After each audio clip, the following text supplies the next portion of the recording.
ini kita menemukan kemudian saudara kita Kristen mengajarkan sesuatu yang tidak pernah Yesus ajarkan, ya itu pasti larinya kepada yang tadi. Apa yang dikatakan Yesus, waspadalah kepada Yesus palsu, kan gitu. Itu yang kedua. Yang ketiga, sumber lahirnya agama Kristen ini itu bertitik tumpu kepada penyaliban. Tanpa penyaliban, Kristen bubar. Nah, sekarang kita ambil akarnya, muaranya itu di situ. Apakah penyaliban ini sesuatu yang diberkati, atau penyaliban ini adalah sesuatu yang dimurkai? Siapa oknum yang di sana, yang disalib? Apakah oknum ini orang yang dikutuk, atau oknum ini adalah orang yang diberkati? Lalu pola penyaliban ini hukuman untuk orang yang diberkati, atau hukuman bagi orang yang dikutuk? Ini dulu. Kristen lahir di situ. Kristen lahir dari penyaliban. Tanpa penyaliban, sekali lagi, Kristen itu bukan siapa-siapa. Jadi berkat penyaliban inilah kemudian Kristen itu digaungkan dari barat sampai ke Indonesia ini. Demikian sementara. Silakan Bu Darni atau siapa nanggapi? Kalau suaranya memang agak menarik intonasinya, tapi isinya tidak. Silakan ditanggapi aja. Setelah Yesus juga setelah kematian kan penyaliban itu Yesus sendiri yang menjelaskan. Tidak bisa dibantah itu. Ada 100 lebih ayatnya. Makanya para murid sampai memperjuangkan itu, sampai bertaruh nyawa itu. Karena mereka adalah saksi mata, bro. Nggak bisa dibantah. Kalau kita mau ngacu yang lain, yang itu yang isinya tidak sesempurna Alkitab, kan nggak cocok juga. Kita harus lebih yakin sama yang lengkap. Karena Injil kan ditulis secara lengkap dan bagus dan teratur. Masa kita percaya dengan yang tidak begitu teratur? Kan gitu, bro. Logikanya gitu. Kan udah ditulis di situ bahwa maksud Injil dicatat itu kan. Memang masih banyak tanda lain yang dibuat Yesus di depan mata murid-muridnya dan yang tidak tercatat. Tetapi semua tercantum di sini telah dicatat supaya mereka percaya bahwa Yesuslah Mesias, Anak Allah, dan supaya kamu oleh imanmu memperoleh hidup dalam namanya. Itu jadi tentang Yesus itu dicatat secara teratur, bro, lengkap. Wah, penyaliban itu Yesuslah yang menunjukkan itu. Makanya murid-murid itu kan saksi mata, bro. Mereka masih meraba. Biarin. Kan 40 hari kemudian baru dia terangkat ke surga. Baru kembali. Yesus itu menjadi firman Tuhan yang hidup di muka bumi kan cuma 33 tahun. Sebenarnya tidak bisa dibantah itu. Karena Injil sendiri disebut sangat teratur ditulis. Dan saksi mata. Dia disebut adalah firman yang hidup seperti yang tertulis di 1 Yohanes 1 ayat 1. Jadi kalau disebut tidak layak dipercaya, ya justru ini yang layak dipercaya karena teratur. Bagus ditulisnya. Dari awal teratur sampai akhir. Dari lahirnya sampai kembali lagi. Dia kan firman yang hidup. Kita pakai logikanya di situ juga. Kalau kita mau pakai logika. Cukup ya, gantian ya? Ya, gantian lah. Oke, silakan Banyuma. Biar berimbang. Jadi saudara, terkait dengan penyaliban, itu adalah remah-remah yang jatuh dari pengajaran Yesus. Jadi kalau hari ini Anda sebagai wakil Yesus, ya dalam hal ini Yesus yang tanda kutip ya, Yesus itu tidak pernah kemudian menuliskan sebuah surat untuk kemudian Anda jadikan sebagai panduan bahwa ini mutlak benar. Jadi antara Anda dengan saya multi tafsir. Sekarang kita lihat pengajaran Yesusnya langsung. Jangan penjelasan orang per orang. Sekali lagi saya katakan, yang menulis surat saudara itu bukan nabi, bukan sahabat nabi, bukan sahabat Yesus. Yang menulis surat saudara itu bukan. Jadi yang Anda harus cermati adalah ucapan yang terlontar langsung dari lisan Yesus itu. Bukan pengantar-pengantar penulis. Itu pun harus Anda teliti lagi, apa betul itu ucapan Yesus. Contoh misalnya di dalam Yohanes 17 nomor 12. Mari sama-sama kita pahami dengan seksama. Selama aku Yesus bersama dengan mereka muridnya, aku memelihara mereka dalam namamu, yaitu namamu yang telah engkau berikan kepadaku. Aku telah menjaga mereka dan tidak seorang pun dari mereka yang akan binasa. Selain titik 2, dia yang telah ditentukan untuk binasa, supaya genaplah yang tertulis dalam kitab suci. Saya ulang lagi biar Anda lebih paham. Selama aku Yesus, jadi belum ada Lukas, Markus, Matius, Yohanes, Paulus, belum ada buku-buku itu. Catatan yang saya bacakan ini juga hasil kesaksian. Yesus berkata, selama aku bersama dengan mereka, aku memelihara mereka dalam namamu, yaitu namamu yang telah engkau berikan kepadaku. Aku telah menjaga mereka dan tidak ada seorang pun dari mereka yang binasa, selain daripada dia yang telah ditentukan untuk binasa. Berarti Tuhan sudah merancang sesuatu. Ada salah satu murid Yesus yang memang sudah dirancang, sudah ditentukan untuk binasa, supaya genap yang tertulis di dalam kitab suci. Berarti ada pola di dalam kitab suci. Yang dimaksud Yesus tentu kitab Tanak, bukan Lukas, Markus, Matius, surat Paulus, bukan.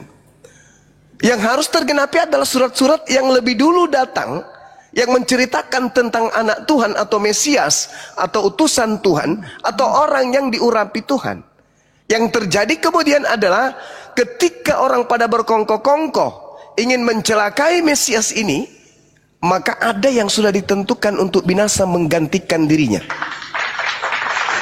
Nah, inilah nanti yang kemudian ketika iblis berupaya untuk mencelakai, mencederai yang asli dan tak sanggup, maka iblisnya mencederai yang palsu, dan yang palsu ini diupayakan oleh iblis supaya dianggap sebagai Yesus Kristus.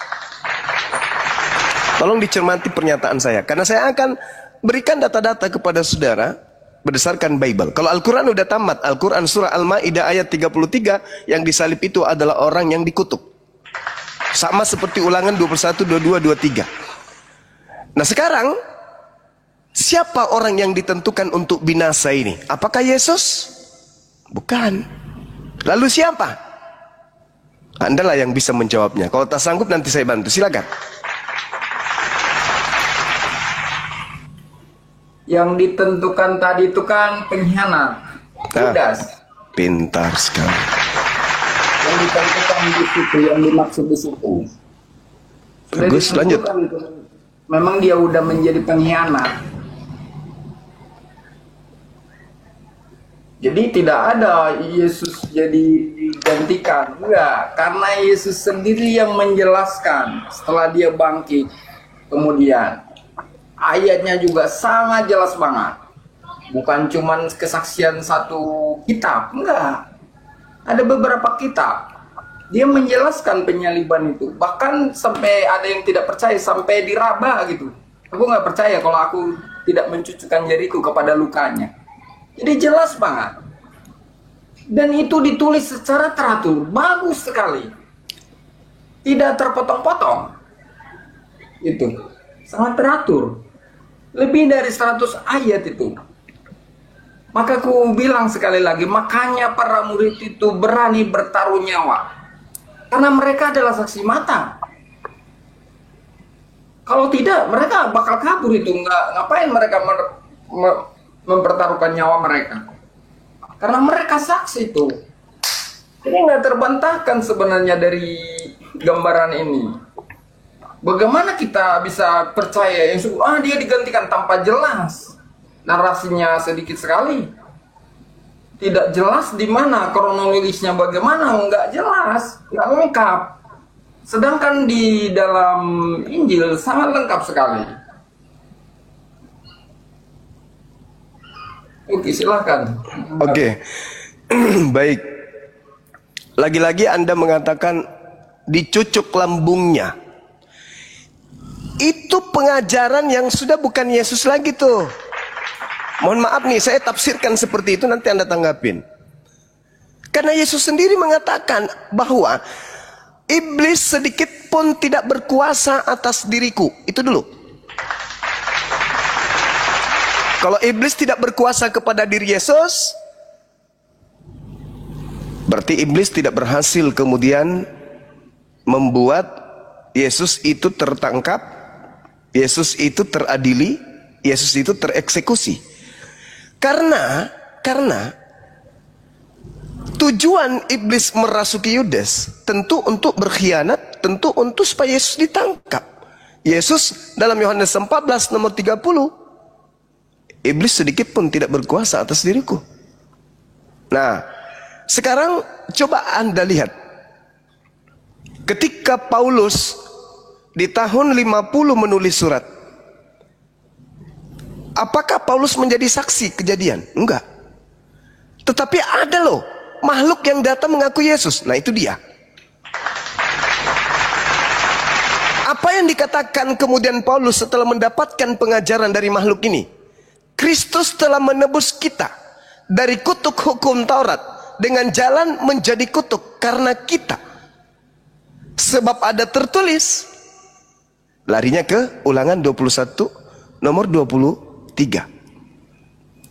Sebab ada tertulis, terkutuklah orang yang digantung di atas tiang salib. Ada dua hal yang perlu Anda renungkan. Yang pertama, ketika Paulus mengutip kemudian Ulangan 21, ingat itu bukan Yesaya 53 ya, bukan Yesaya 7:14, bukan. Ulangan 21 nomor 22, 23. Di situ ada dua hal yang perlu Anda perhatikan. Yang pertama, yang dihukum salib ini adalah pelaku dosa, di mana dosa yang dilakukan itu bukan dosa biasa, tetapi dosa yang sepadan dengan hukuman mati. Yang kedua, pelaku yang melakukan dosa yang sepadan dengan hukuman mati ini dikutuk langsung oleh Elohim. Maka catatan akhirnya kemudian adalah Paulus sedang menyamakan Kristus dengan pelaku maksiat yang dikutuk oleh Elohim. Sekarang kalau saya bertanya kepada saudara, apa dasarnya Paulus menyamakan Kristus, Yesus anak Maria, dengan pelaku maksiat yang sepadan dengan hukuman mati? Dan apa alasan Paulus menyetarakan Yesus dengan orang yang dikutuk oleh Elohim? Tolong terangkan kepada saya dua hal ini. Apa alasan Paulus menyetarakan Yesus orang suci, orang benar, orang yang dikasihi oleh Elohim? Yesus sendiri mengatakan, Bapa berkenan kepadaku dan tidak membiarkan aku seorang diri disebabkan aku senantiasa melakukan apa yang berkenan di dalam hatinya. Yohanes 8 nomor 31. Yohanes 8 nomor 29. Nah, oleh karena itu dua hal ini yang perlu saya minta keterangan dari saudara. Apa alasan Paulus menyetarakan antara orang yang melakukan maksiat yang sepadan dengan hukuman mati dan menyetarakan dengan pelaku kejahatan yang dikutuk langsung oleh Elohim? Sedangkan Yesus adalah manusia suci yang dikasihi oleh Elohim. Silakan. Jadi ini Yesus ini kan kalau kita baca di Yohanes ayat 18 sampai 19 menunjukkan Yesus ini kan bukan disalib karena kesalahan, tetapi adalah karena kebiasaan. Di saat Paskah itu ada membebaskan satu orang penjahat, tapi jatuhnya para masyarakat di situ tidak menjatuhkan kepada pilihan itu yang dibebaskan itu kepada Yesus. Justru Yesus yang disalibkan. Jadi Pilatus yang menjadi hakimnya kan lepas tangan dia. Jadi bukan karena kesalahan. Kalau Rasul Paulus menyebut pembebas, Kristus telah membebaskan kita dari kutuk hukum Taurat kan? Ya memang, maka orang Kristen tidak melakukan lagi hukum Taurat itu. Misalkan mata ganti mata, tangan ganti tangan. Jadi yang di bawah itu jadi hukum kasih. Itulah pemahaman orang Kristen. Jadi memang hukum Taurat itu tidak diterapkan lagi karena Yesus sudah membebaskan kita. Kalau zaman Taurat kan berarti kalau kita berbuat dosa misalnya ada yang sepadan dengan kita harus mempersembahkan kurban ya kan, berarti dengan darah. Dengan itulah sudah dibayarkan, Kristus menebus kita dari situ, dari hukum Taurat itu. Makanya orang Kristen ketika ada orang yang sekarang misalkan berbuat zina tidak dirajam lagi. Paling dimasyarakatkan, dimasuk ke dalam lembaga masyarakat, itu bentuk kasih, jadi dimanusiakan lagi.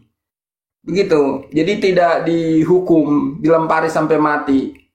Karena kalau dilempari sampai mati kan menutup pertobatan jadinya kan. Jadi itulah maknanya Kristus telah menebus kita dari kutuk hukum Taurat. Dengan menjadi kutuk, bukan menjadi terkutuk.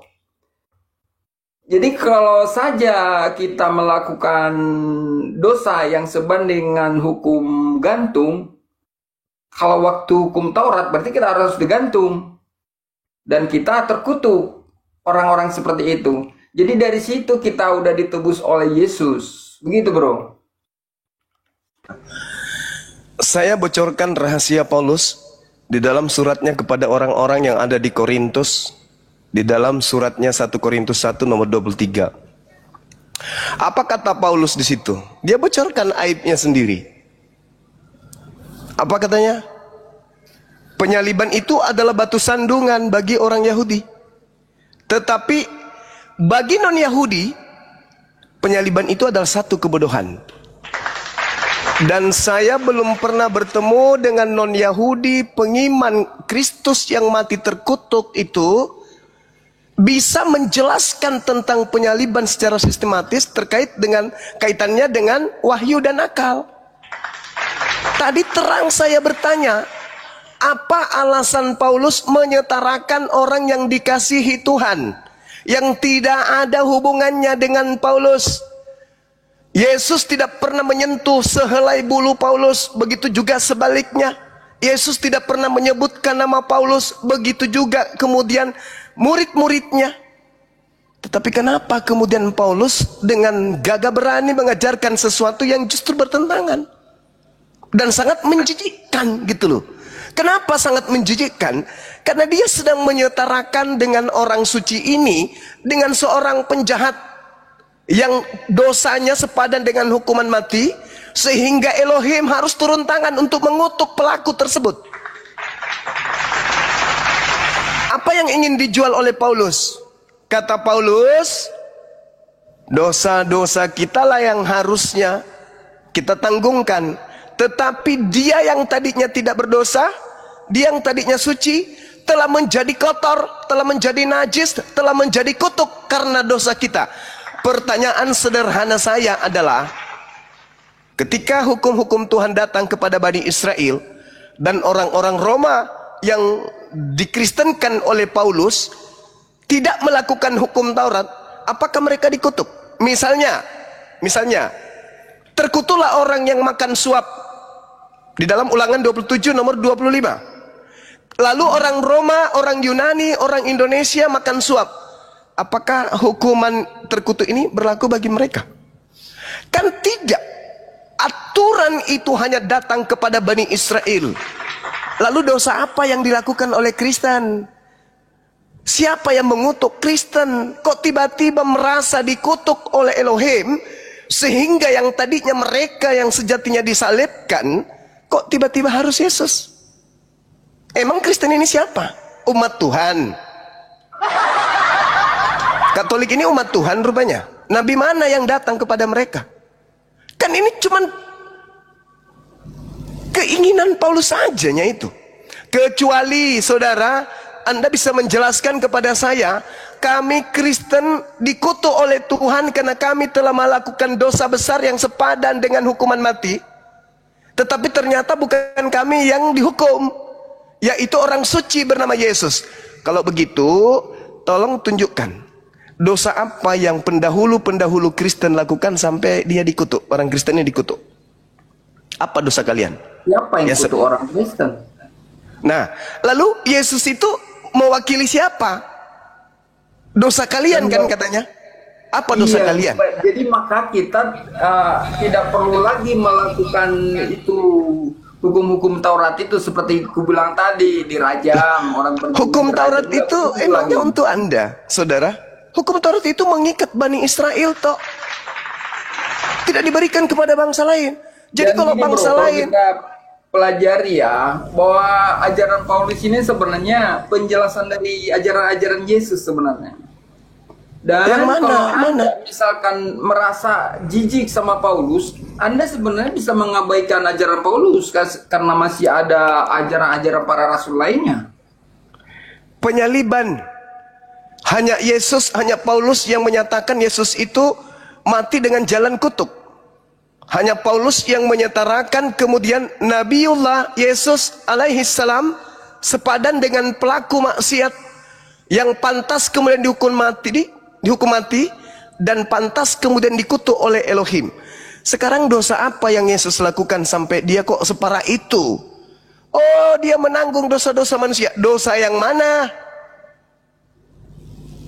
Ya, makanya aku bilang tadi bro, sekiranya bukan hanya bergantung kepada Paulus. Udahlah, kita abaikan dulu Paulus. Kalau Anda merasa ajarannya itu tidak tepat.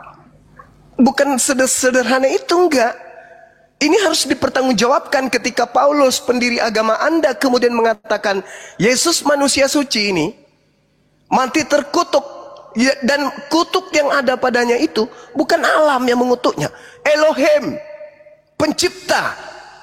Bukankah di dalam Yohanes 3 nomor 16, begitu besar kasih karunia Tuhan akan dunia ini sehingga dia menganugerahkan anaknya yang tunggal, yang dikasihi. Paulus nggak ada mendirikan agama bro, Anda salah.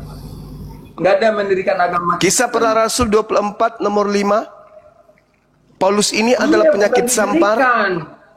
Kumpulan itu orang luar yang menyebut sebagai Kristen bro. Dan dia tokohnya. Dia tokohnya. Artinya pengikut Yesus bro.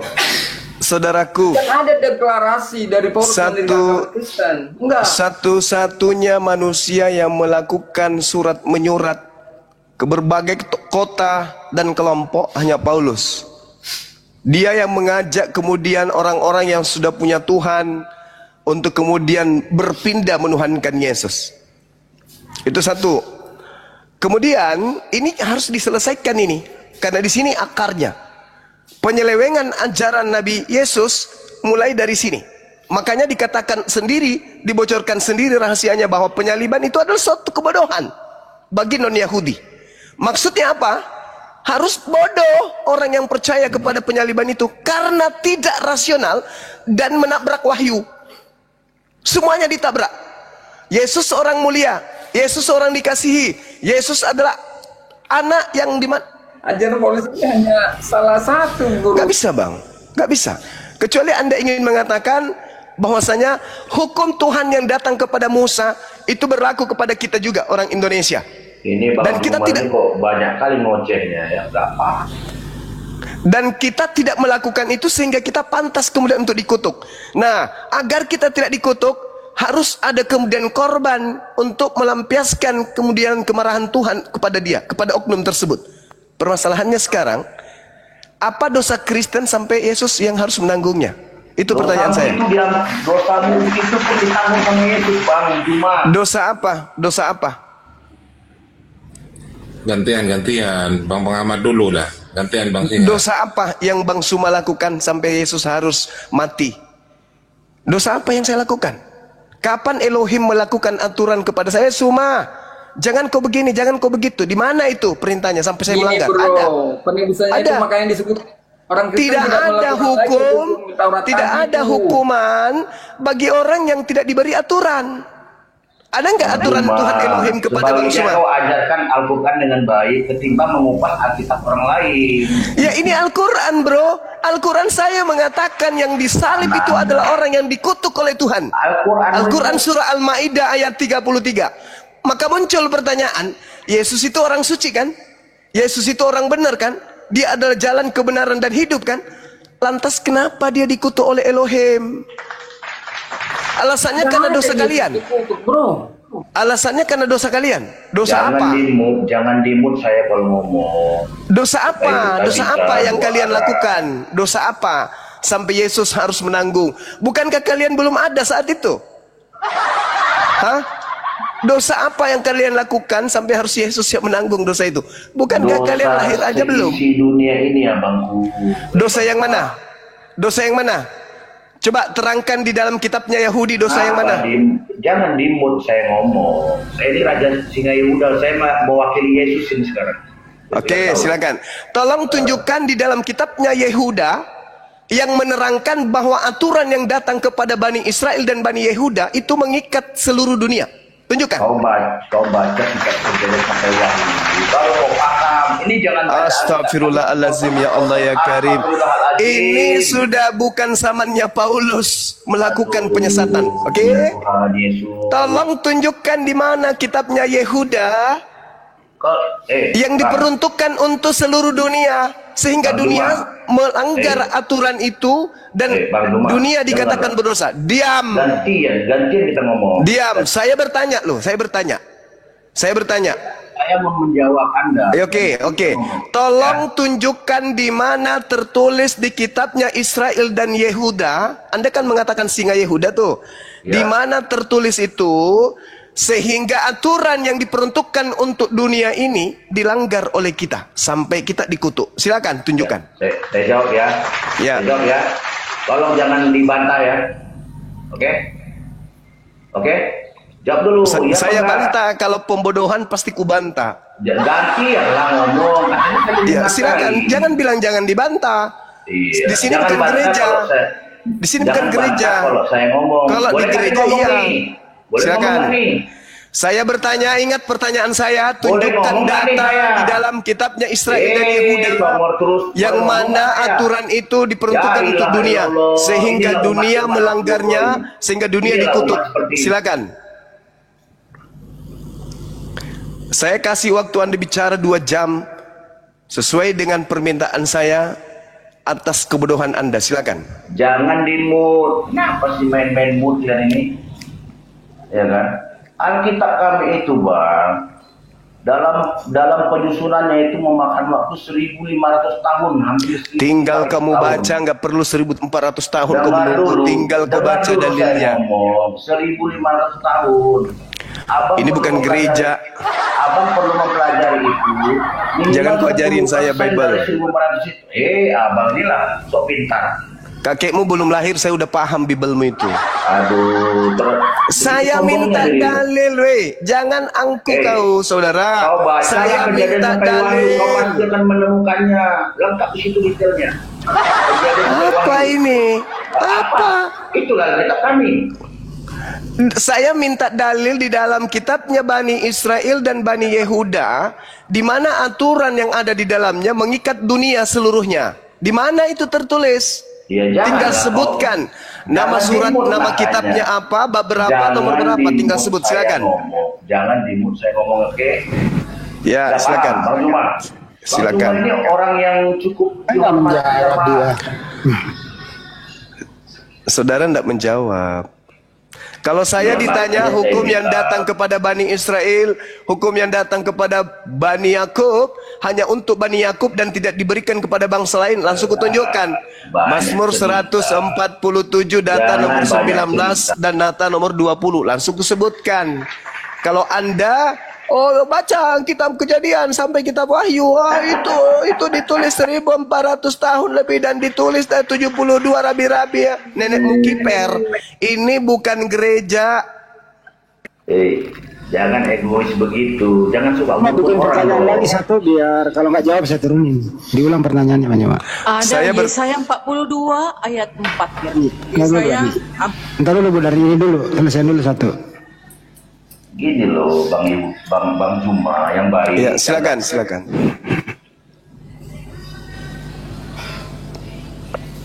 Jangan dimut sayanya. Tadi dimut lagi mau ngomong. Jadi Alkitab kami itu Bang, dalam penyusunan itu memakan waktu 1.500 tahun. Alamak. Abang kok bisa? Iya. Abang kok bisa langsung. Jadi kita harus belajar 1.500 tahun gitu untuk menemukan dalil itu gitu. Bukan, penyusunannya itu 1.500 Saya tahun. tidak tanya berapa lama disusun. Saya nggak Ini tanya. akan mengarah. Saya cuma bertanya di mana dalilnya hukum-hukum yang datang kepada Bani Israel dan Yehuda itu diperuntukkan untuk dunia. Ya, Yang Ibu silakan. Darni maksud Yesaya 42 itu maksudnya Tuhan akan mengutus hambanya, di mana hambanya itu akan mengajarkan hukum-hukum. Hamba Ia ini akan sendiri, mengajarkan Bang hukum-hukum kepada seluruh bangsa. Ini ayatnya. Ia sendiri tidak akan menjadi pudar dan tidak Yes. akan patah terkulai. Dan itu Sampai bukan untuk ia Yesus. menegakkan hukum di Semua salah. bumi. Semua nggak ada yang Itu paham. bukan Dalam pulau Yesus. mengharapkan pengajaran. Itu bukan Yesus. Sampai ke Ingat, batu. data nomor satunya Bu Darni. Lihat itu hambaku yang kupegang orang pilihanku, kepadanya aku berkenan, aku menaruh rohku ke atasnya supaya ia menyatakan hukum kepada bangsa-bangsa. Kapan Yesus mengatakan dia diutus untuk bangsa-bangsa? Kapan? Kapan Yesus datang menaklukkan bangsa lain? Kapan? Yang ada Yesus yang ditaklukkan oleh bangsanya sendiri. Jangan terlalu lebay. Ini nubuat bukan untuk Yesus. Tidak sesuai dengan fakta real di lapangan. Yesus itu justru dibantai oleh bangsanya sendiri. Sedangkan yang dinubuatkan adalah seorang hamba yang membantai, jangankan bangsanya, bangsa-bangsa lain pun dibantainya. Kebalik. Jangan Aku ajarin dulu saya. lagi. Ya, silakan. Cuma, tadi kan Yesaya 42, Iya. Yesaya 44 ayat 42 4. 42. Itu tadi hukum-hukum itu akan ditegakkan di bumi. Dah. Sekarang Kisah Para Rasul 1 ayat 8. Tetapi kamu akan menerima kuasa kalau Roh Kudus turun ke atas kamu, dan kamu akan menjadi saksi-saksiku di Yerusalem, di seluruh dunia dan Samaria sampai ke ujung bumi. 1 Kisah Para Rasul. Roma 1 ayat 16.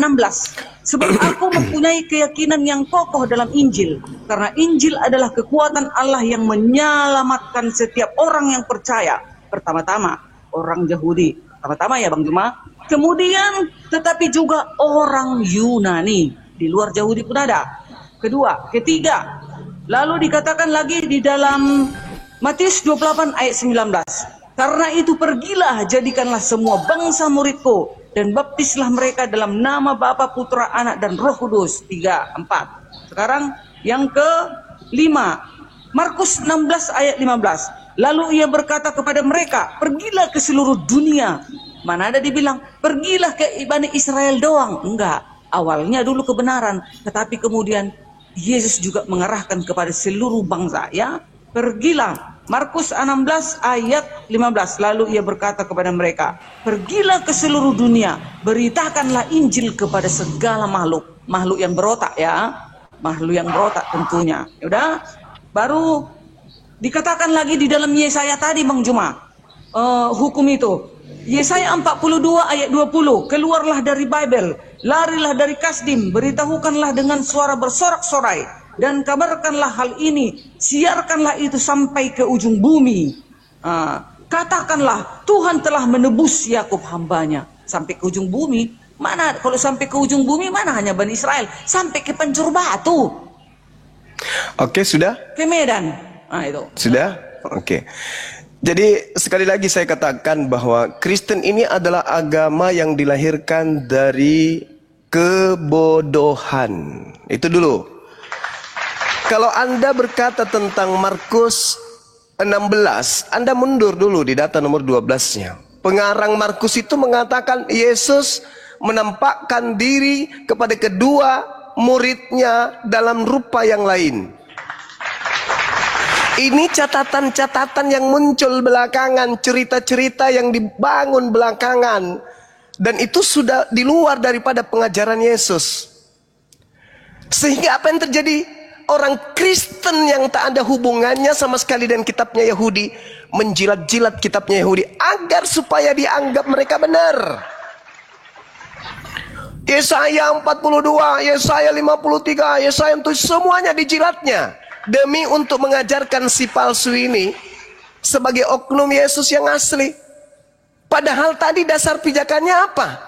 Dasar pijakannya pengajaran yang pertama itu tadi tentang penyaliban. Apa dasarnya Paulus menyelaraskan antara Yesus yang mengatakan dirinya aku diutus hanya kepada domba yang hilang dari umat Israel.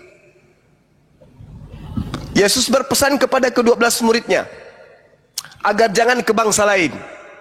Nah, sekarang supaya Yesus ini bisa ke bangsa lain, maka setirnya dirubah arahnya. Apa itu? Yesus kudu mati untuk menebuskan dosa-dosa seluruh dunia. Roma 14 nomor 9. Untuk itulah Yesus agar ia dibangkitkan menjadi Tuhan bagi dunia. Permasalahannya sekarang ini yang pertama ini loh. Apa dasarnya Paulus mengatakan bahwasanya Yesus itu dikutuk Elohim? Apa dasarnya kemudian Yesus ini dikatakan sebagai pelaku dosa yang sepadan dengan hukuman mati? Apa dasarnya? Tidak ada dasarnya. Sama sekali nonsen. Tidak ada. Itu hanya doktrin dan dogma. Dari hasil dogma inilah kemudian pengikutnya nanti menjilat-jilat kitabnya orang Yahudi. Termasuk Budarni itu. Supaya dianggap bahwa yang datang kepada mereka ini Yesus. Padahal bukan. Senjata sibilisis termasuk terjemahan kitabnya Yahudi. Itu juga sebagai senjata untuk menyesatkan orang. Pergilah ke seluruh dunia, jadikanlah seluruh bangsa menjadi muridku. Itu siapa? Di mana Yesus mengatakan itu? Padahal Yesus sudah menamatkan semuanya. Yesus mengatakan di Yohanes 17 nomor 12 tadi. Apa yang dikatakan? Kecuali dia yang sudah ditentukan untuk binasa. Jadi murid-muridnya itu tidak akan pernah binasa. Yesus mengatakan dengan sangat jelas, selama aku bersama dengan mereka, aku memelihara mereka dalam namamu, yaitu namamu yang telah engkau berikan kepadaku. Aku telah menjaga mereka dan tidak seorang pun dari mereka yang binasa. Padahal belum ada penyaliban.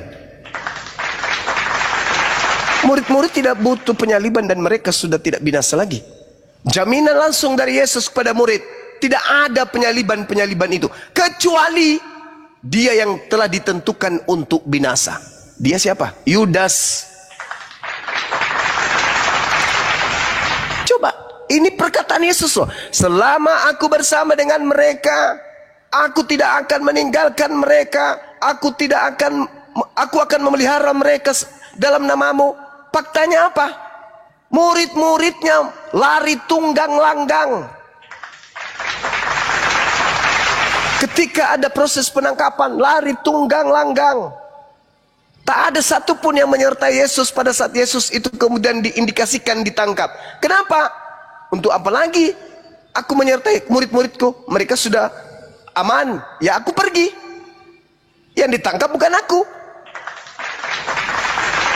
Di situ awalnya.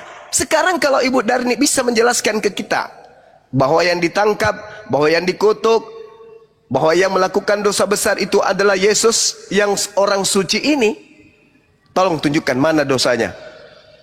Kenapa bisa Tuhan mengasihi Yesus lalu kemudian mengutuknya lagi?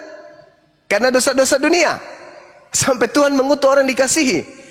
Itu jurus apa itu? Di mana didapatkan ilmu seperti itu? Baca Imamat 4, baca Imamat 1. Ketika ada orang yang berdosa, orang Yahudi, kalau dia orang biasa, maka kurbannya kambing. Kalau dia adalah tokoh, kurbannya adalah domba. Kalau dia imam, domba. Kalau seluruh Yahudi, maka kurbannya adalah sapi. Di mana polanya kemudian korbannya manusia? Ada? Nggak ada. Akal-akalan Paulus. Tidak ada Tuhan meminta korban manusia. Di mana dalilnya Tuhan minta korban manusia? Apalagi Tuhan minta korban Tuhan. Tidak ada. Kesemua itu propaganda yang dilakukan oleh sibilisis melalui nabinya Paulus. Saya jamin itu pasti betul. Nah sekarang mana coba? Apa alasannya Yesus orang suci yang dikasihi ini malah dikutuk oleh Elohim? Alasannya apa? Tidak ada dikutip disebut Yesus. Gimana ini? Galatia 3 nomor 13, sebab ada tertulis terkutuklah dia yang digantung di atas tiang salib. Berarti dia Galatia 3 itu kalau itu justru Yesus disebut membebaskan kita dari kutuk hukum Taurat. Emang hukum Taurat itu untuk Anda? Kita. Hukum Bebas Taurat itu untuk Anda? Hukum Taurat itu untuk Anda? Iya, makanya udah dibebaskan dari situ. Iya, di mana dalilnya hukum Taurat itu untuk Anda? Iya, udah dibebaskan, bukan untuk kita lagi itu. Lah memang pernah hukum Taurat itu untuk Anda? Pernah hukum Taurat itu untuk Anda rupanya pernah? Ya udah bebas kita, jadi enggak. Enggak, Anda dibebaskan dari hukum Taurat. Emang pernah terikat dengan hukum Taurat? Artinya dulu kan ada. Di mana? Di mana dalilnya? Untuk kita. Di mana dalilnya hukum Taurat untuk kalian? Ya justru makanya bukan. Ya, Jadi lalu kita bebas dari situ karena bukan. lalu itu. Yesus mati ataupun tidak mati, kalian itu bebas. Karena hukum Taurat itu bukan untuk kalian. Iya, untuk misalkan bukan orang ya untuk orang lain. Itu enggak itu lagi, bebas kita dari situ. Loh, Yesus tidak mati ataupun Yesus mati apa urusannya dengan hukum Taurat dengan ente? Ya, Hukum Taurat itu, hukum Taurat itu hanya untuk Bani Israel. Saudara, penebusan dosa, kalaupun dia harus dibatalkan untuk Bani Israel, bukan untuk ente.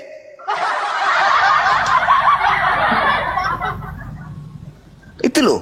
Nah sekarang Yesus mengutip itu, terkutuklah dia yang mati di atas tiang salib. Artinya itu dia yang sebanding dengan hukuman mati, bro. Itu yang terkutuk di Ulangan 18 itu kalau nggak salah itu. ya sekarang di mana? Di mana Yesus melakukan dosa? Itu dulu. Di mana Yesusku melakukan dosa yang sepadan dengan hukuman mati sehingga Tuhan Elohim mengutuknya? Kasih dalil. Nggak ada Elohim mengutuk Yesus. Lah, yang Ulangan 21 itu apa rupanya? Itulah bukti. Bukan masuk kepada Yesus, bukan. Yesus kan nggak ada melakukan yang setara dengan hukum Taurat. Hei, Galatia 3 nomor 13 itu yang dikutuk di atas tiang salib itu siapa? Di Galatia ketika ada poinnya, ada 3 titik. Poin pertama, Yesus menyelamatkan kita dari kutuk hukum Taurat. Iya, itu konsep dogma, itu dogma yang muncul belakangan. Jadi dibebaskan dari kutuk hukum Taurat. Jadi kalau orang sebanding dengan hukuman mati di Taurat itu dikutuk oleh Tuhan, itu yang dimaksud di situ. Jadi udah Iya, dibebaskan sekarang ini yang saya pertanyakan, apa dosa Yesus sampai dia dikutuk? Gak ada Yesus dikutuk. Mati Mija. Kristus telah menebus Kristen. Bukan dikutuk. Dengan jalan menjadi kutuk, bukan terkutuk. Hukum dengan terhukum beda, bro. kata katara itu, kutuk itu, terkutuk maupun kutuk itu sama-sama katara. Tidak. Terhukum dengan hukum berbeda, bro. Dengan jalan menjadi kutuk atau menjadi mulia. Dia kutuk bagi Yudas kan? Iya. Makanya dia bunuh diri. Iya benar. Anda tidak paham. Kristus telah menebus Kristen dari kutuk hukum Taurat. Nyambung nggak itu? Poinnya 3 di situ. Saudara, nyambung nggak itu? Dari situ aja udah cacat. Saudara, yang kena Kristus telah menebus Kristen dari kutuk hukum Taurat. Nyambung nggak itu? Kira-kira? Kristus telah menebus, makanya orang Kristen tidak harus menerapkan hukum Taurat lagi, bro. Itu ya emang Taurat itu untuk kalian rupanya? Makanya bukan kan? Tidak lagi, karena udah kita bebas dari situ. Memang pernah Taurat itu untuk kalian? Justru karena bebas kan, sebelumnya ajaran dari dulu itu kan memang harus hukum Taurat itu ada. Jadi orang Kristen kesini setelah ajaran Yesus, kita pakai ajaran Yesus. Kita bebas dari situ. Hukum Taurat itu memang untuk kalian. Iya, makanya kita bebas dari situ, dibebaskan oleh Yesus, bro. Pertanyaan saya ulang lagi. Hukum Taurat itu memang untuk saudara? Untuk orang lain tuh, kita udah bebas dari situ. Loh, kok udah bebas. Memang pernah terikat Bukan Anda karena dengan Taurat. kita penjara, Anda pernah maksudnya kita terikat pernah dengan dipenjara Taurat. lalu dibebaskan. Enggak begitu maknanya. Sebelum Yesus mati disalib, Taurat itu untuk Anda, terikat kepada Anda juga. Ya enggak, aku aja belum lahir di masa itu. Non Yahudi? Di luar Itu Yahudi? untuk Yahudi kan, itu Taurat kan. Untuk Yahudi. Berarti kalau Yesus mati untuk melepaskan kutuk hukum Taurat, dia mati untuk siapa? Yesus mati untuk menggenapi itu. Mati untuk siapa? membebaskan Mati itu. untuk pemilik Taurat atau mati untuk di luar Taurat? Ya untuk seluruh. Kacau. Inilah yang Paulus Makanya katakan. tidak dilakukan Inilah yang lagi. Paulus katakan. Rahasianya sebenarnya 1 Korintus 1:23, salib itu bagi non Yahudi adalah kebodohan.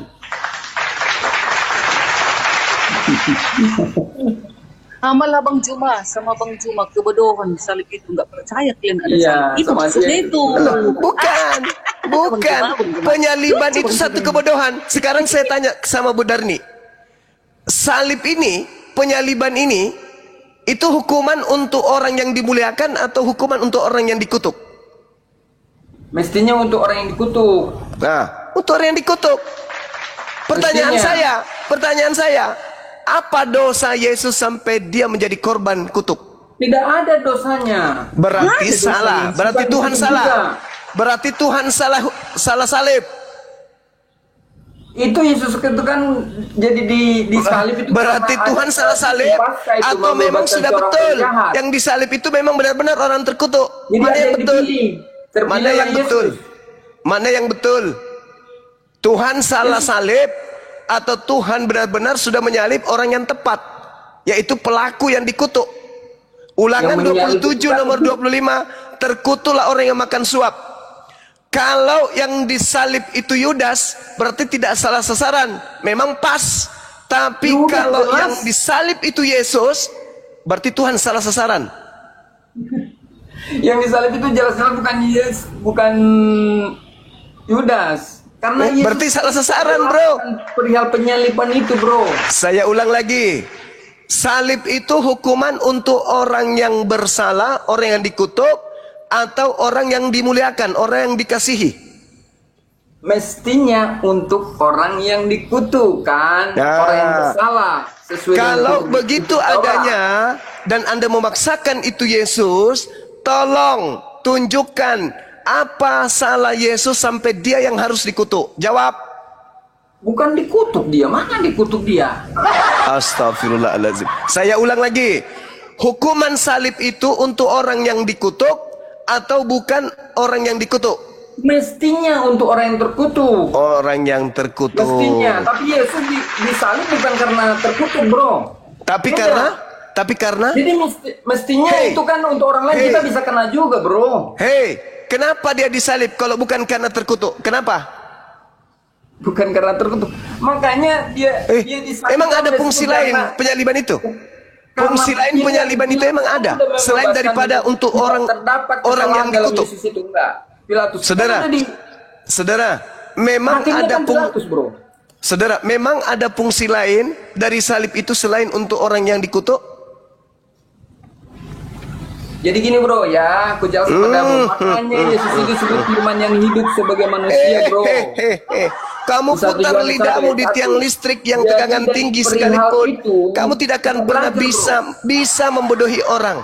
Pertanyaan Tidak membodohi, saya, aku bisa ngajari Anda. fungsi salib itu adalah untuk menghukum orang yang dikutuk Tuhan. Itu fungsi salib.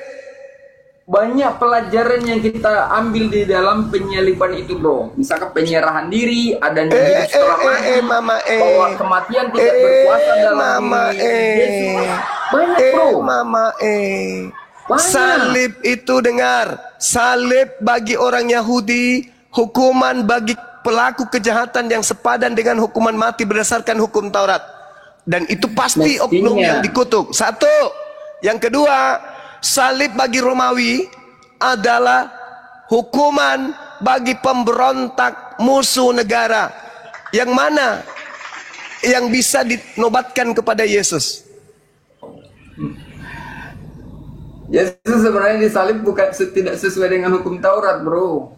Lah, lalu kenapa mengutip Ulangan 21? Saudara, kalau bukan yang jahat, kalau bukan karena Taurat, lalu kenapa Paulus mengutip Ulangan 21?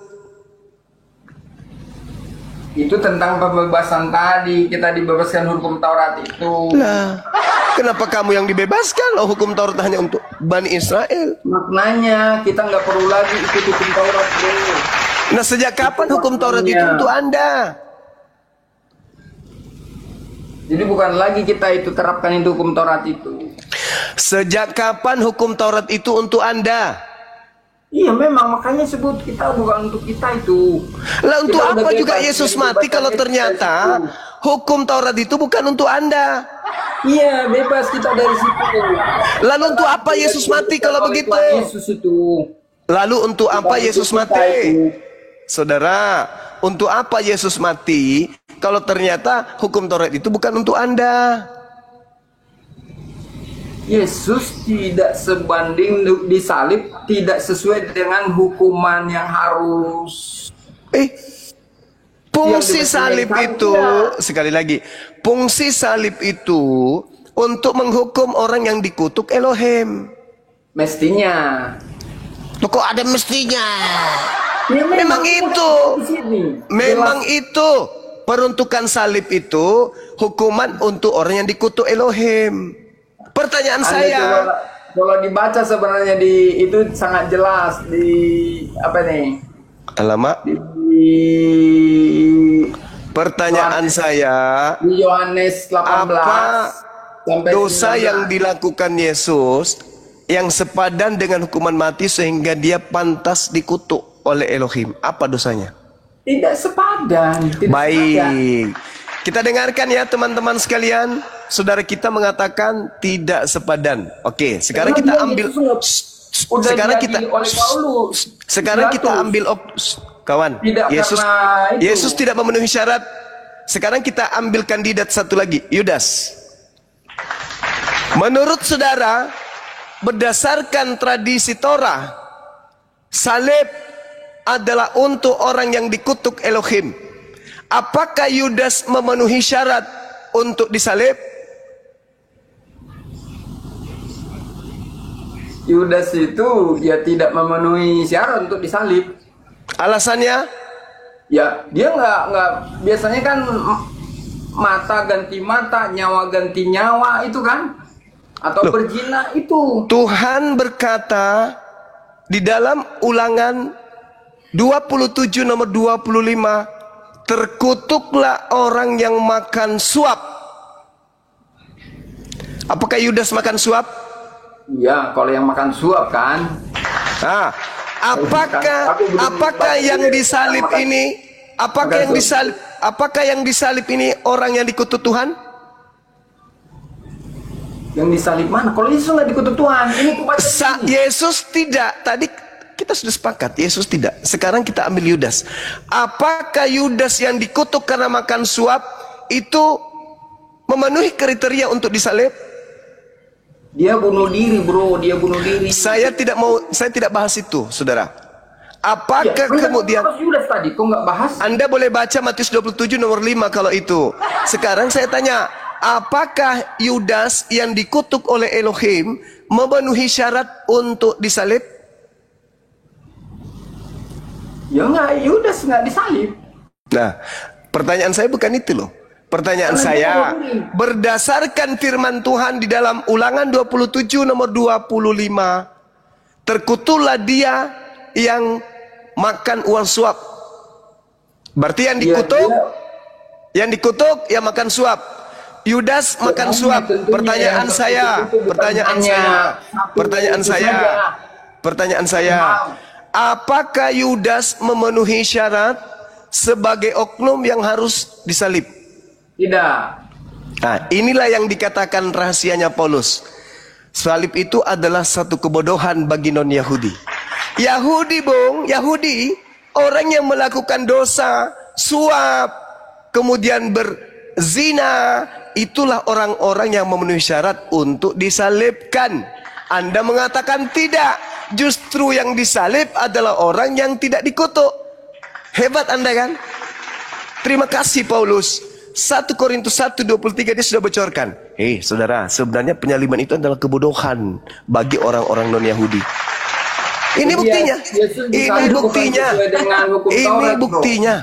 Ini buktinya betapa bodohnya Anda. Jelas-jelas ya, kita baca ini ayat 18 kutuk ini. hanya diberikan kepada pelaku dosa yang sepadan dengan hukuman mati. Syukran Bunda. Jadi enggak karena Itu. sepadan hukuman mati Yesus disalib, enggak. Loh, kenapa Anda harus mendudukan Yesus sementara ada orang yang memenuhi syarat?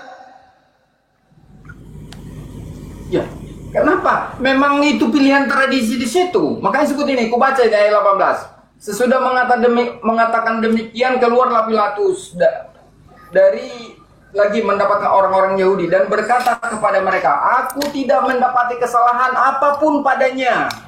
Nah, menurut Jelas? Tuhan, Jelas? menurut Tuhan, menurut hukum Tuhan, apakah Ini Yesus yang hakimnya Pilatus ini. dengar, menurut Tidak hukum mendapatkan Tuhan, kata dia. menurut hukum Tuhan, Dengar dulu, biar apakah selesai aku baca dulu nih. Udah, saya Tetapi udah paham pada itu. kamu Saya udah ada bilang tadi, kebiasaan. kakekmu belum lahir, saya sudah paham Dengar bebel. dulu. Tetapi Menurut, pada kamu dengar ada kebiasaan kuncinya bahwa ada di pada Matius Paskah, 27 nomor aku 18. membebankan seorang bagimu. Pilatus tidak menemukan sedikit pun kesalahan kepada Yesus. Betul. Orang-orang Yahudi, orang-orang mahkamah agama, dan juga orang Farisi, dan juga imam-imam kepala menyerahkan Yesus hanya karena dengki, bukan karena salah. Pertanyaan Iya, saya, karena ada pembebasan di masa pertanyaan saya, apakah menurut Tuhan Yesus boleh disalib?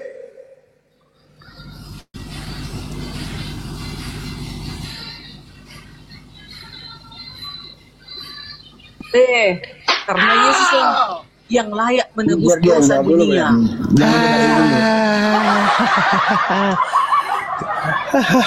Bang, Inilah orang, inilah cepat-cepat antikristus. jawabnya. Inilah Boleh antikristus Yesus. semuanya. Pantas. Apa alasannya Anda mengatakan Yesus boleh disalib? Karena dia adalah sudah dijanjikan untuk menebus dosa Di dunia. mana?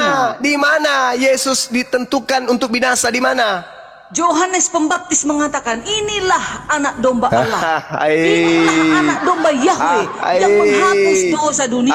Apalagi Anda pengikut Yohanes atau pengikut Yesus nih? sama-sama. Yohanes itu kan murid Yesus, Pembaptis, rasul dia pada saat Tuhan itu Pembaptis. kemudian saudara Budarni, Anda baca di dalam Yohanes 21, 24, 25. Pengarang Yohanes itu bukan anak Zebedeus, bukan sepupunya Yesus, bukan saudaranya Yakobus. Itu yang Anda harus pahami. Yohanes nanti punya nama, nanti di abad ke-6 baru buku itu ada namanya Yohanes. Tadinya tidak diketahui siapa penulisnya. Sekarang ketika Anda berkata inilah anak domba Tuhan untuk menebus dosa dunia, itu Yesus yang mengatakan? Bukan. Nah, itu Elohim yang mengatakan? Yohanes Pembaptis. Oke, itu Elohim yang mengatakan? Yohanes Pembaptis yang mengatakan inilah Oke, anak Yohanes domba Allah. Pembaptis. Dengarkan Yang menghapus. teman-teman. Yohanes Pembaptis kan pada saat itu kerjanya membaptis manusia yang berdosa. Dengarkan teman-teman, Budarni sudah mengakui itu bukan ucapan Yesus, juga bukan ucapan Tuhan, tapi Yohanes Pembaptis. Iya, Yohanes alias itu kan pembaptis. Kan alias diilhamkan penulis. itu sudah datangnya daripada Yahweh itu perkataan Yohanes. Ya, silakan Anda percaya, Dibandingkan silakan. Bang Juma, Silakan. Bang Juma umurmu, Bang Juma masih 45. Yohanes dia itu rasul. Dia adalah pembaptis pada saat itu. Oke. Kenapa kalian tolak? Makanya kebodohan bagi Oke. kalian. Kalian tolak baptisan itu. Baik. Kalian tolak penyaliban itu. Kebodohan bagi kami. Oke, baik, Iya. baik.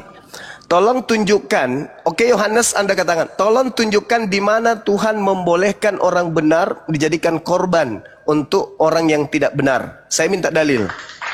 Gak ada dalil diberikan sama orang yang benar untuk korban untuk kepada orang yang benar. Lalu Anda mengimani ya Paulus apa Kan Yohanes? Yesus itu datang kan ada misinya. Misi Yesus itu datang untuk penyelamatan kutuk dosa itu. Harusnya kita ini Bang Juma mati, begitu mati langsung dimasukkan ke dalam neraka yang Di mana Tetapi itu atas kedatangan di mana dosa Anda? Di mana? Apa yang Anda lakukan sampai Anda harus masuk ke neraka? Apa yang Anda lakukan? Apa? Ya, yang Dosa lakukan apa? kita ini seluruh manusia ini sudah jijik di hadapan Yahweh. Di mana Ya? itu dalilnya? Di mana dalilnya? Sebentar. Roma 5:12. Ya, bisa juga. Sekarang ambil aja Yesaya 50 ayat 10. Tetapi Tuhan Silakan. berkehendak meremukkan dia dengan kesakitan. Apabila ia menyerahkan dirinya sebagai korban penebus salah, ia akan melihat keturunannya, umurnya akan lanjut, dan kehendak Itu Yahweh Yesus. Tuhan akan Itu terlaksana Yesus. olehnya. Ya, Yesus ini. Itu Yesus. Iya, Coba hanya dia yang Anda bisa baca. menebus salah. Oke, Mana coba ada manusia bisa menebus salah? Coba Anda baca Yesaya 1 nomor 1. Janganlah takut, sebab aku telah menebus engkau, katanya. Ya, silakan dengan mimpi-mimpi, Bu. Silakan. Itu hak Siapa Ibu. yang menebus? Ini Sekarang- Yahweh sendiri mengatakan dia penebus. Sekarang Anda baca dulu Yesaya itu. Jangan Anda bawa kitabnya orang tanpa Anda memahami Yesaya. Kitab Ya, memang ini Yesaya. kitab Bang Joma.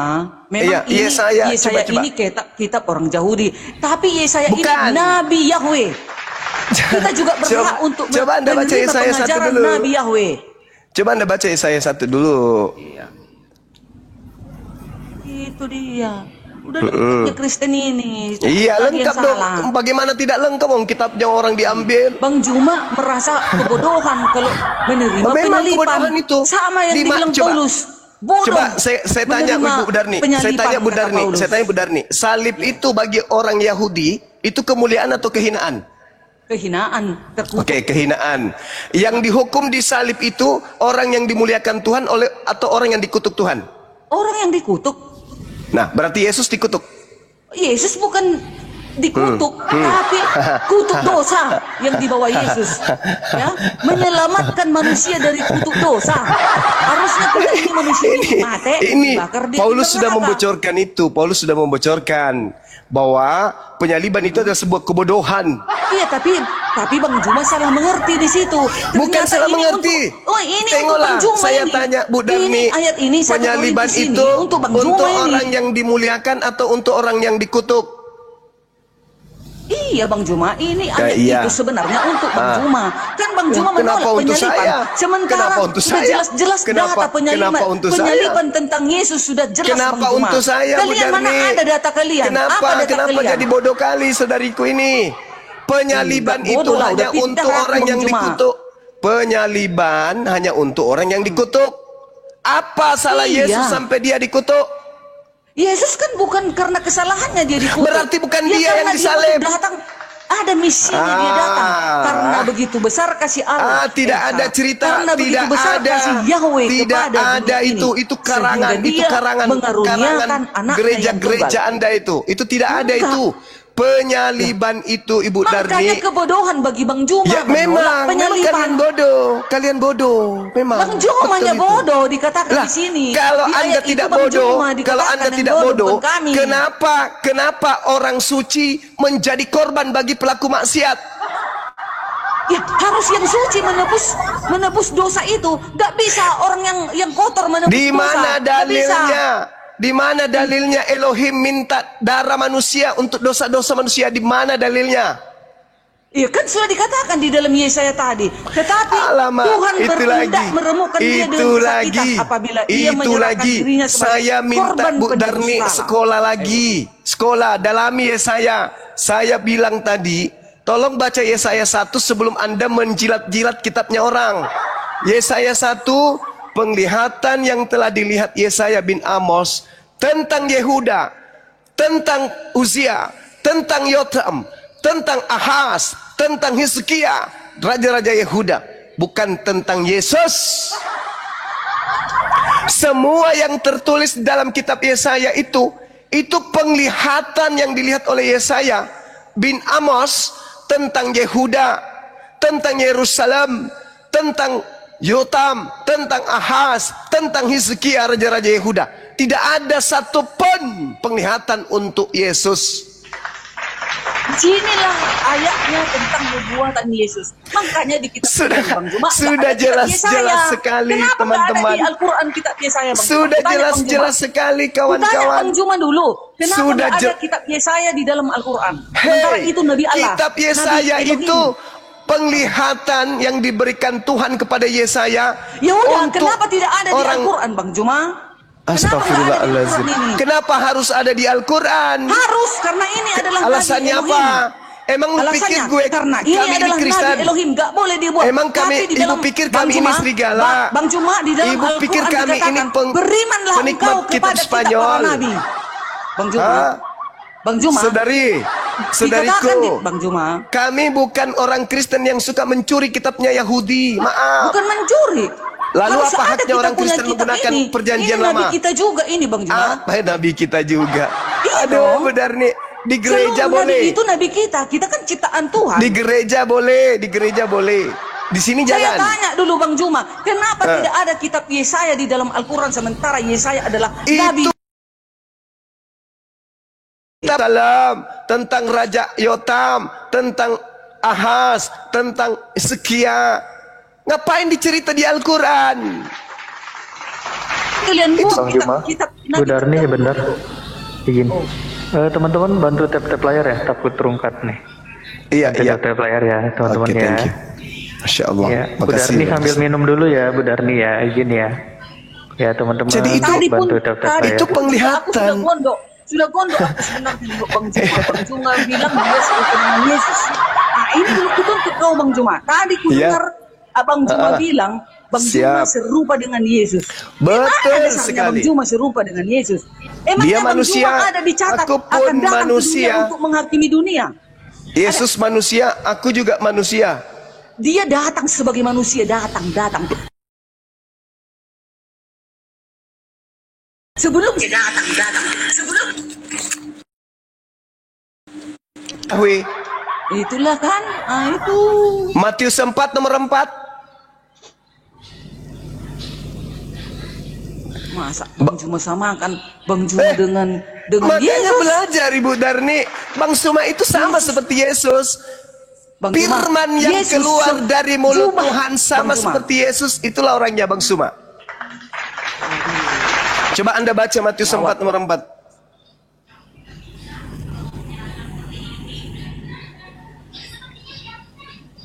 Oke.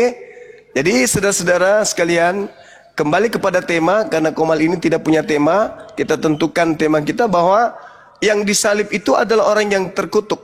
Orang yang dikutuk, benar-benar dikutuk oleh Elohim. Dan Nabi kita, Yesus, yang mereka sebut Yesus, sama sekali mereka tidak buktikan adanya kesalahan. Mereka ini, orang-orang Kristen zaman sekarang ini, sama seperti orang Yahudi yang menolak Yesus dan pingin kali Yesus itu mati. Bedanya, orang Yahudi yang pingin Yesus mati dengan orang Kristen ini adalah, orang Yahudi pingin Yesus mati karena mereka takut bangsa mereka dirampas oleh orang Roma. Sedangkan orang Kristen, mereka pingin kali Yesus mati karena mereka tidak punya nyali untuk mempertanggungjawabkan kelakuan mereka di hadapan pencipta langit dan bumi. Maka Yesus mereka jadikan sebagai Itu kan tumbal kejadian masa lalu, bro. untuk dosa-dosa mereka. Jadi orang yang berkongko-kongko bersama dengan orang-orang yang ingin membunuh Yesus, kata Yesus di dalam Yohanes nomor 37 sampai nomor 44 adalah anak-anak setan. Saya simpulkan sekali lagi, kata Yesus di dalam Yohanes 8 nomor 37 sampai 44, mereka yang menginginkan kematian Yesus hanyalah anak-anak iblis. Makanya Yesus berkata kepada orang Kristen kelak, enyahlah daripadaku, kalian semua adalah pembuat kejahatan. Kenapa kalian dianggap sebagai pembuat kejahatan? Karena kalian adalah anak-anak setan. Siapa pembawa kejahatan? Dalil, kalian, siapa lagi? Dalil mana? Hai, kalian mengajarkan Nabi Allah mati terkutuk. Nggak ada kami sebut mati terkutuk. Lalu yang menebus dosa kalian itu siapa? Ya bukan mati terkutuk. Dalilnya sudah sangat jelas. Memberi tebusan. Galatia 3 nomor 13 masih juga kau sembunyikan itu. Nah, inilah kebodohan kan? Jelas-jelas Beda. Kristus telah menebus Kristen dari kutuk dengan jalan kutuk. Sebab Kristen, sebab ada tertulis terkutuk Dia yang mati di atas tiang salib. Ente mengatakan dia tidak terkutuk. Bukan ke situ Itulah arahnya, bro. bodohnya saudara. Bukan kayak Yesus. Itulah jahilnya Yesus tidak saudara. terkutuk, penebus di Itulah situ. zolimnya saudara. Sadarilah, kalian memperjuangkan agar Yesus itu dibunuh, agar yang mati itu Yesus. Tak ubahnya Bukan seperti perjuangan, orang itu Yahudi, masa lalu, bro. tak Pasti ubahnya perjuangan seperti iblis yang merasuki Yudas agar Otak Yesus itu gimana, mati. otak? Antara kalian Kristen dengan Itu masa iblis lalu. sama-sama menginginkan kemudian kematian terhadap Keinginan Yesus. orang Kristen sekarang itu masalahnya. Saudara, Bukan ente keinginan semua orang Kristen Kristen itu. dengan setan yang merasuki Yudas sama-sama ingin Yesus itu mati. Itu masa lalu yang keinginan itu. bukan Ente masa semua sekarang. Masa orang dan Kristen iblis ini? satu kalau misi. hapus, ya sudah. Satu Bukan misi masalah kalian itu. keinginan kami itu, bukan. Menginginkan orang suci mati untuk kemaksiatan. Padahal di dalam Keluaran 23 nomor 7, apa kata Elohim di sana? Kalau Anda belajar, di Jadi sana kamu terekam, jangan menuduh orang sabar, yang menginginkan di Yesus sana Kristus. terekam. Iya, salah itu. Kan itu masa lalu, bro. Masa yang sudah terjadi. Kok menginginkan lagi sekarang? Kena Masa lalu tombak itu. ya. Kena tombak, Gurunda, kena Ya tombak. sebentar Pak Mualaf. Itu. Ya sebentar ya. Ya sebentar Pak Mualaf. Bang Andi mau masuk dulu, Bang Andi.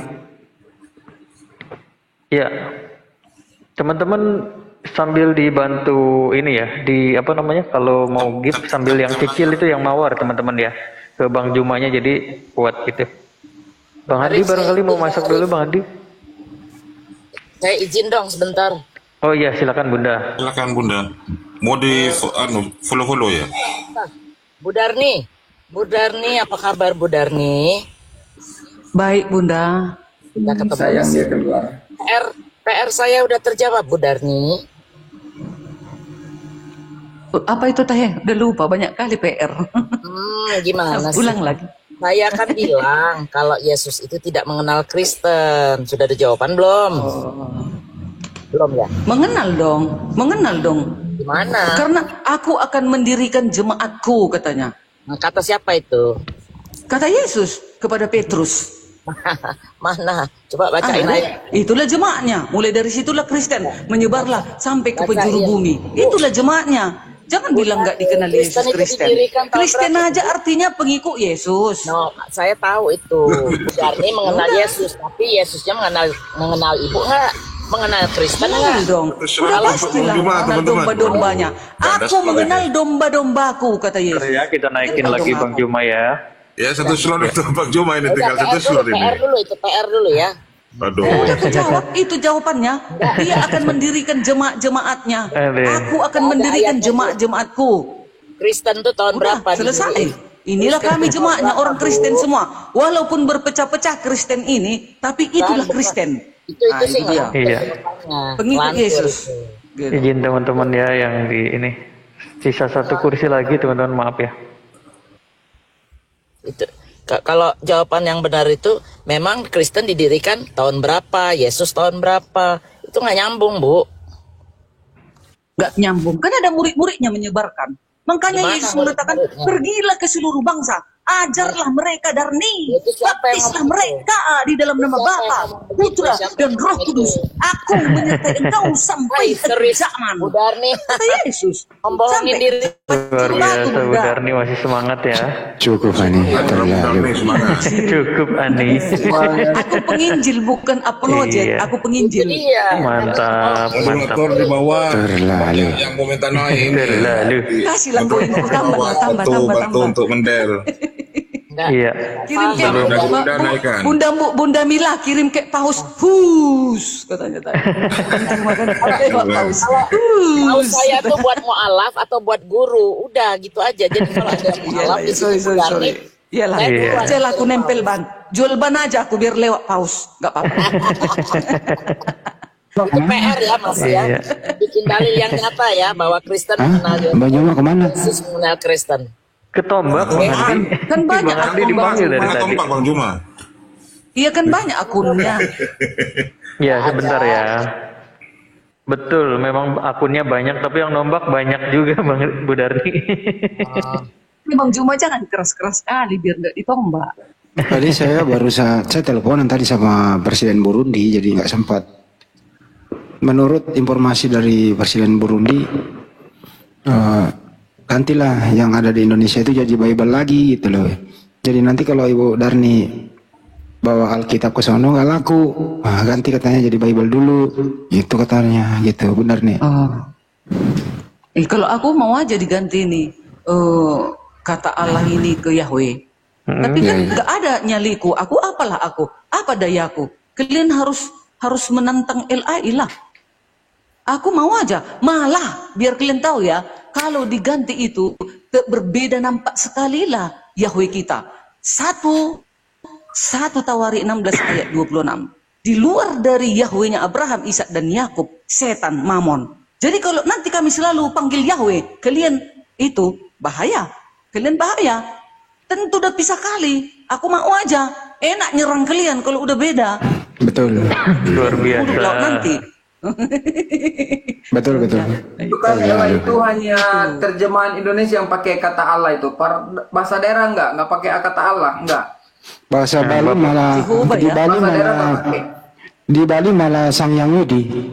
Dia nggak pakai di bahasa daerah. Cuma Di bahasa daerah Bali pakai Sang Hyang Widi di. Kado lu dengerin dulu. Orang mentranslitkannya orang agamanya Islam. Kalau di Bali Sang Hyang Widi, kalau di Batak itu ada Bata. Beda-beda memang. Di Bata Jehovah katanya. Ada Bata ya. Jadi itu dia. Jadi Tuhan Anda itu tergantung mau dibawa kemana, namanya bisa diganti-ganti. Itu tapi tetap fokus kata dengan Tuhan kan, Tuhan bukan sebagai nama bro, maksudnya. Nama Tuhan yang kita omongin. Bukan dianggap nama itu. Dalam terjemahan Alkitab itu bukan nama. Nih, nama nih dengerin. Nama nih dengerin. Yesus di Indonesia Yesus. Di Cina bukan Yesus loh. Ada yang tahu di Cina siapa? Di Jepang siapa? Honda. Indonesia juga ada yang bilang Yesua, Hamasya.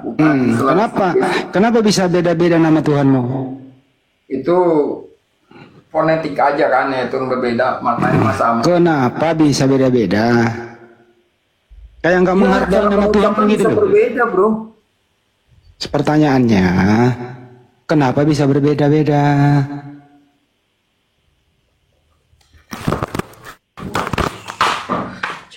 Bang Handi, tengok ya. Adonai, Tuhan atau Tuanku atau Allah yang perkasa. Allah yang kuat, Yahweh yang kuat. Bukan Elohim, itu yang saya tanya. Sang pencipta yang maha kuasa. Itu dia disebut.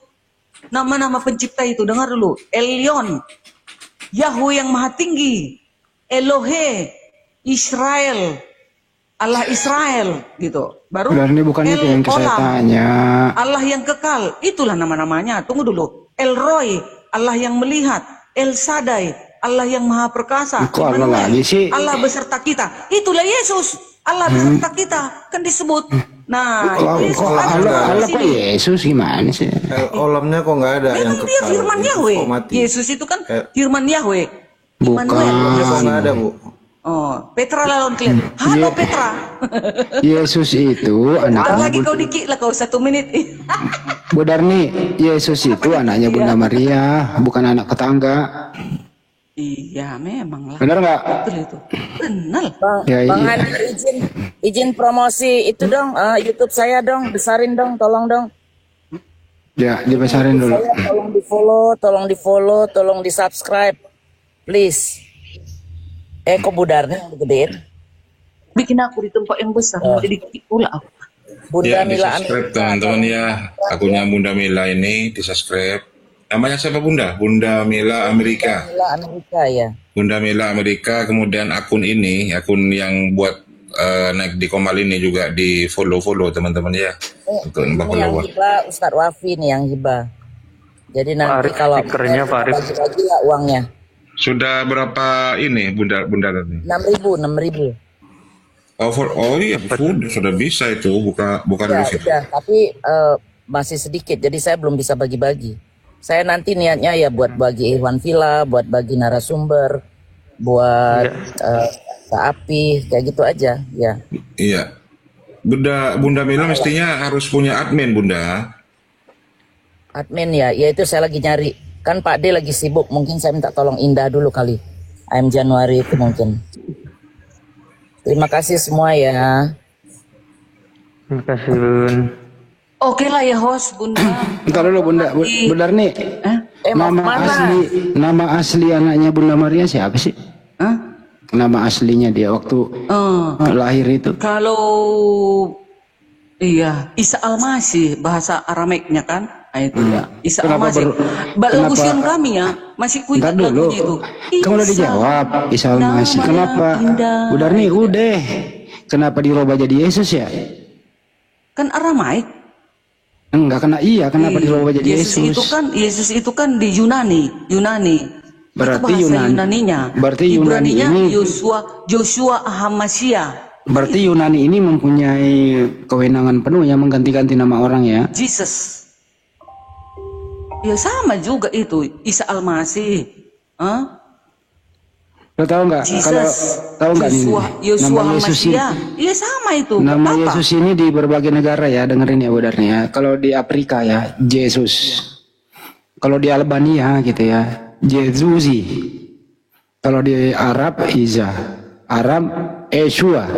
Kalau Aragon, Yesus. Yang paling ini nih di Ceko, Jesus. Di Bosnia, Isus. Kalau di Itali, Gesù. Nah, Itali nih Gesù. Sebentar yang aneh nih. Tunggu saya lihat dulu ya. Kok bisa beda-beda begitu Budarnya ya? Kali melafalkan huruf-huruf itu. Tapi kan tetap satu itu. Gesù itu loh, Gesù di Iso itu di mana? Arab ya? Iso apa? Aramaik? Apanya? Iso. Kalau Arab Isa, kalau Iso itu Aramaik. Ah itu. Tapi tetap dia Yesus, Yeshua Masia, Ibraninya. Dia tapi kenapa? Itu. Kenapa ini Budarnya? Ya. Kenapa ini? Kan kita dari berbagai bangsa. Mulutnya, lafalnya kan beda-beda gitu loh. Iya, maksud gue ini kenapa? Ini sakral loh. Kenapa diganti-ganti namanya gitu? Bukan diganti-ganti, hanya melafalkan huruf itu aja kali. Gitu. Udah ya aku jawab. Itu aja kok bingung. Ya terserah lu jawab deh. Jawabnya. Gampang kan jawabnya kan. Jujur lagi aku kan ngomongnya. Jadi kalau pun gak marah. Kalau orang luar negeri itu misalnya berdoa kepada Yesus, nggak menyebut Yesus loh dia itu. Ya, apa yang mereka sebutlah. Gitu. Tergantung kebiasaan menghafalkan huruf-huruf itu. Mana pula serupa di Indonesia dengan di Arab bahasanya. Itu. Buktinya orang Islam bisa tuh seluruh dunia di mana-mana namanya sama Allah. Tuh, nggak ada masalah. Satu bahasa, Bunda. Itu satu dia, bahasa Arab. Itu. Ya, sama dong. Jadi memang keaslian itu terjamin. Jadi kita, Bu. Ya udah samanya itu, kalian pun bagus dibuat bahasa Arab, oke. Teruskan. Kami lu tahu nggak yang paling jelek memanggilnya nih? Gitu. Di Wales itu bukan Yesus tapi lesu. Lesu. Benar banget. Di Wales lesu, benar. Ya. Ya, yang penting kan Yesus itu kan. Yesus. Lesu. Iya, artinya juga Yesus kan. Oh iya. Nah, itu ucapannya aja yang seperti itu, lidahnya mereka. Bu Darni, siapa sih yang memulai ini ya?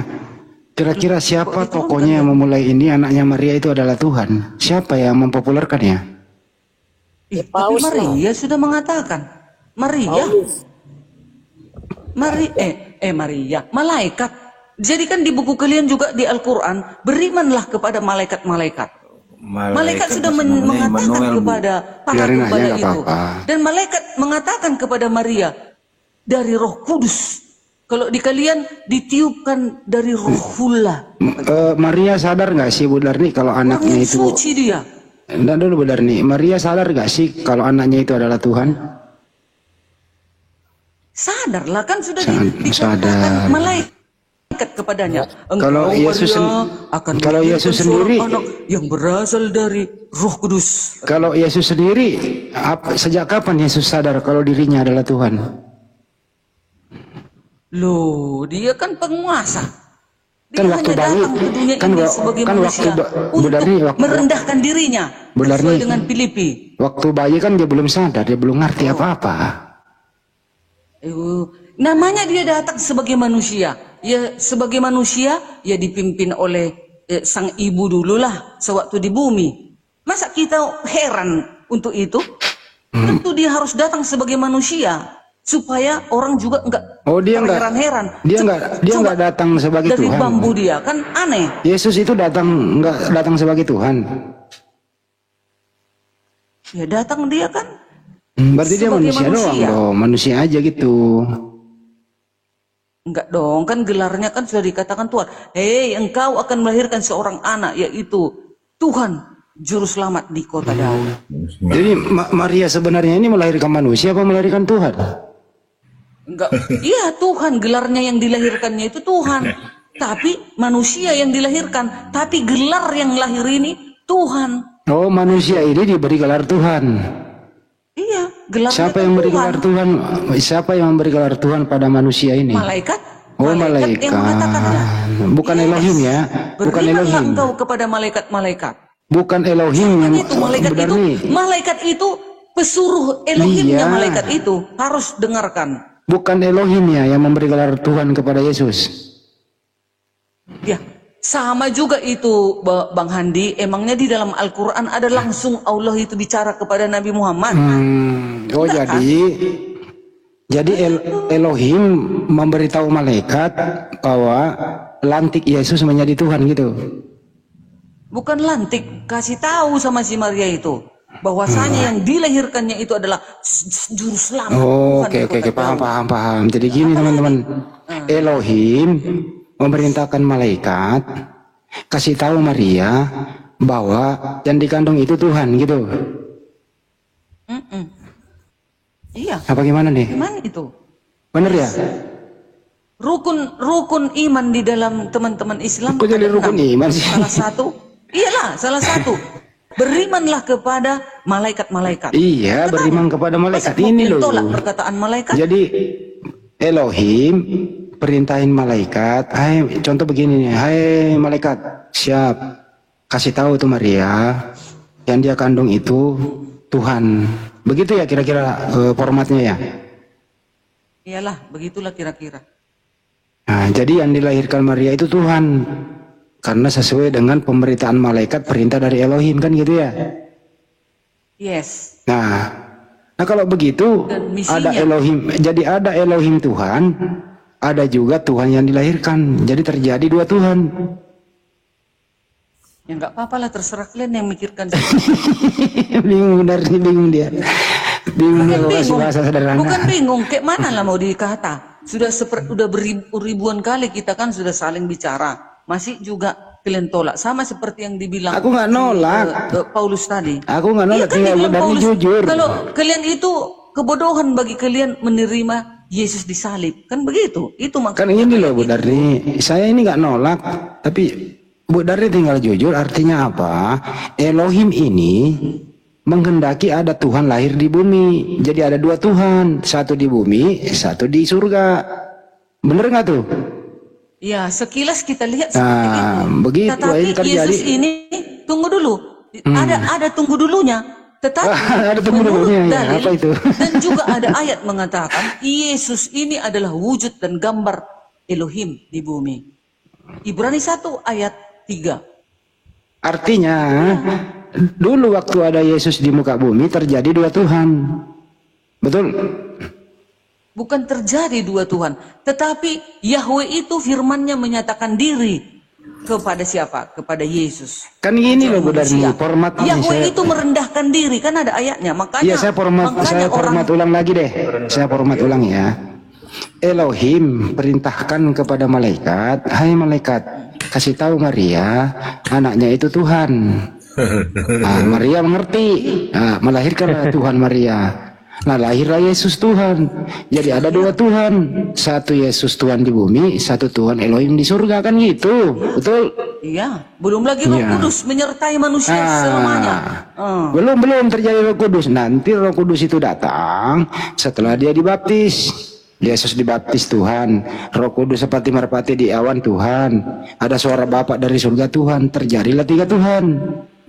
Betul? Itulah menyatakan dirilah dia kepada yang 3 itu gitu. Nah, setelah dia keberadaan Yahweh setelah kami. Yesus mati, tidak ada lagi di bumi terangkat, kembalilah Roh Kudus, kembalilah Yesus menyatu dengan Yahweh. Sekarang tinggal 1 Tuhan, mereka sudah menyatu lagi. Betul?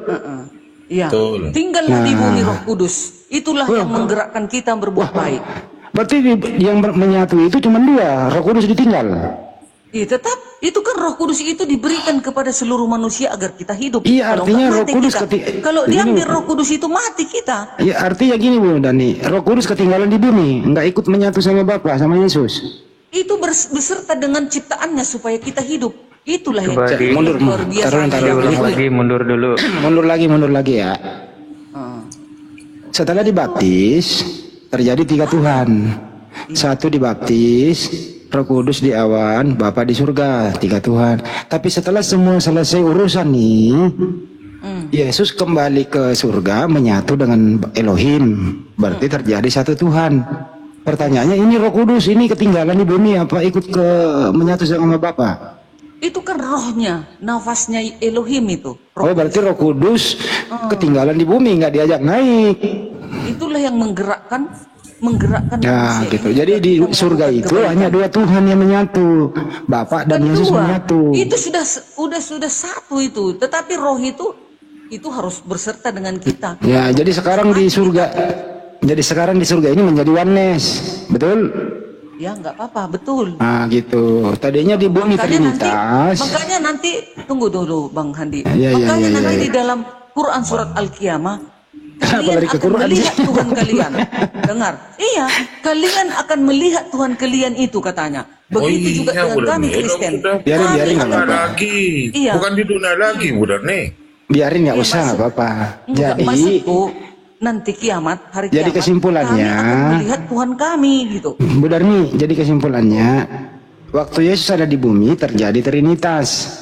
Setelah Yesus naik ke surga menjadi oneness gitu kan? Kembali. Ya kan awalnya pun dia kan memang Esa.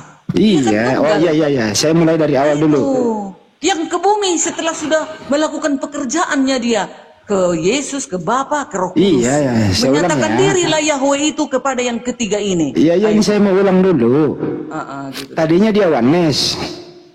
Iya. Tapi dia berpencar ke bumi menjadi Trinitas. Nah, setelah selesai urusannya di bumi kembali menjadi oneness, betul? Betul. Betul. Kembali lagi ke tahtanya sekarang di surga. Begitu dong, dipermudah sama Andi Silebes itu mudah itu loh. Iya. Tapi berubah, Bang Andi. Apa itu? Berubahnya adalah persoalannya ini ya, Roh Kudus ketinggalan di bumi, nggak ikut jadi oneness dia. Itu kan Roh Kudus itu kan. Kalau saya bukan itu berubahnya, Bang Andi. Bekerja kepada seluruh Apa itu? manusia agar kita hilang. hidup. Iya, izin Bu Darni, izin masuk sedikit. Kan pada awalnya itu kan yang ada adalah Yahweh ya, Bu Darni ya. Betul.